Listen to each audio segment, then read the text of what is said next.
जय हो श्री बाबा अमरनाथ बर्फानी, भूखे को अन्न प्यासों का पानी। आप देख रहे हैं पार्ट 3।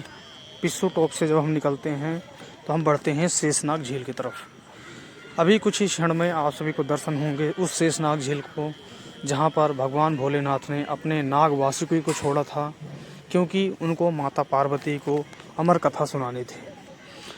शेषनाग झील आप देखेंगे तो काफ़ी भव्य है और काफ़ी सारे भगतों का मानना ये भी है कि वहाँ पर शेषनाग आज भी विराजित हैं और उनके जो कुछ अंश होते हैं या कुछ कह सकते हैं कि निशान या चिन्ह जो होते हैं वहाँ पर अभी हमें देखने को मिलते हैं।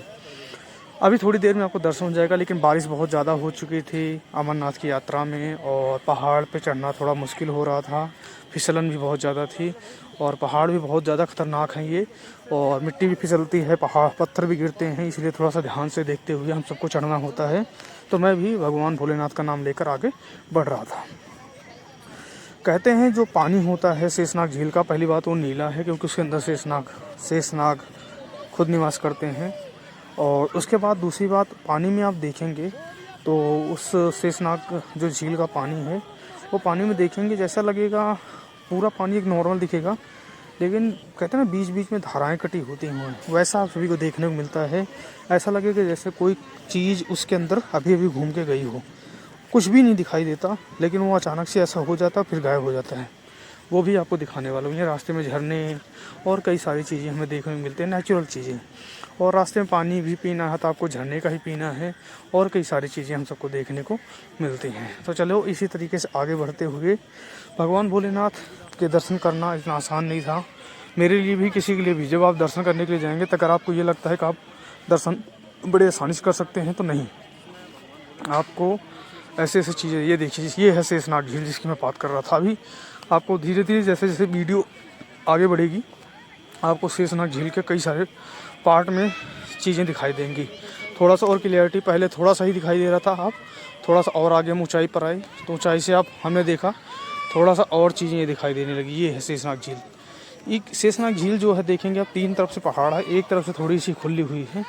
और शेषनाग झील में पानी कहाँ से आता है क्या है कुछ पता नहीं होता है, हमेशा पानी आता रहता है और इस झील से ही पानी हमेशा बहता रहता है। ये देखिए जैसा कि मैं आपको दिखाने की कोशिश कर रहा हूँ।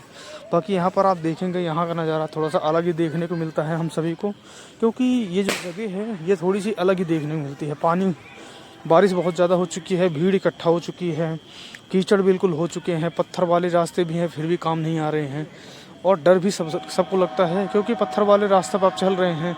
काफ़ी सारे भगत थक जाते हैं तो वो रुक भी जाते हैं उन्हीं सारी जगहों पे। इस तरीके से करते हुए हम थोड़ा थोड़ा आगे बढ़ रहे हैं। लीजिए ये भी साफ साफ देखिए अब शेषनाग झील, अभी इससे भी ज़्यादा साफ। अभी ये जो पहाड़ वाला रास्ता सामने दिख रहा है, इस रास्तों को मैं जैसे पार करूँगा तो आपको और साफ से दिखाऊँगा जो शेषनाग झील है। लीजिए देखिए शेषनाग झील, यहाँ पर देखेंगे आपको थोड़ी थोड़ी धाराएँ भी दिखेंगी, जो मैंने बताई थी धाराएँ कटी हुई होती हैं। ये थोड़ा सा ध्यान से देखेंगे तो आपको देखने को मिलेगी धाराएं, इसमें आपको दूर से देखने को आसानी से मिल जाती हैं। और इसके बाद जब हम यहाँ पर पहुँचते हैं तो यहाँ पर ज़्यादातर भगत यही बताते हैं, जब हम यहाँ पर पहुँचते हैं तो यहाँ पर अचानक से पता नहीं क्यों बारिश ही आनी शुरू हो जाती है। सूखा कभी यहाँ पर होता नहीं है, एक दिन पहले बारिश आ जाएगी या जिस दिन आप यात्रा कर रहे हो उस दिन हर एक दिन यहाँ पर बारिश आती है। कोई भगत यहाँ पर रुक नहीं पाता है। बहुत सारे भगत कहते हैं पूजा भी लोग करते हैं, लेकिन हाँ वो पूजा यहाँ पर नहीं हो पाती है।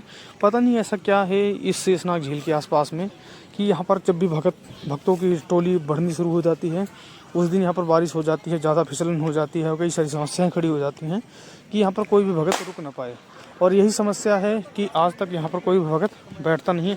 इसको पार करते हुए आगे निकल जाते हैं शेषनाग झील का, जो शेषनाग झील को पार करते हैं 3-4 किलोमीटर और आगे बढ़ते हैं तो आपको एक शेषनाग टॉप होता है जहाँ पर हम सबको रुकना होता है।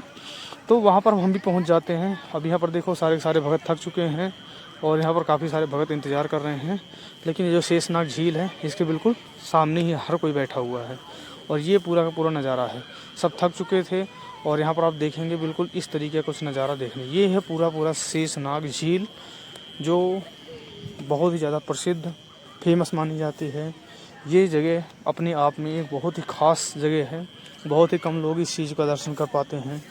अब कुछ भगत जो है बालटाल वाले रास्ते से जाते हैं। बालटाल वाले रास्ते से अगर आप जाते हो तो आपको दर्शन करने को नहीं मिलता है। किसी भी चीज़ का गणेश टॉप हो गया, पिस्सू टॉप हो गया, या फिर शेषनाग झील हो गई, इससे आगे बढ़ेंगे पंचतरणी हो गई, इन सारी जगहों का आप दर्शन नहीं कर सकते हैं। लेकिन अगर आप इस रास्ते से जाते हैं तो आपको दर्शन आसानी से करने को मिल जाता है, पहलगाम वाले रास्ते से।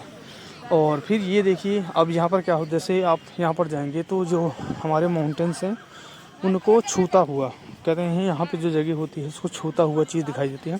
मतलब जो बादल होते हैं वो पहाड़ों को चूमते हुए नज़ारे आते हैं, तो आपको यहाँ पर दिखाई भी देगा।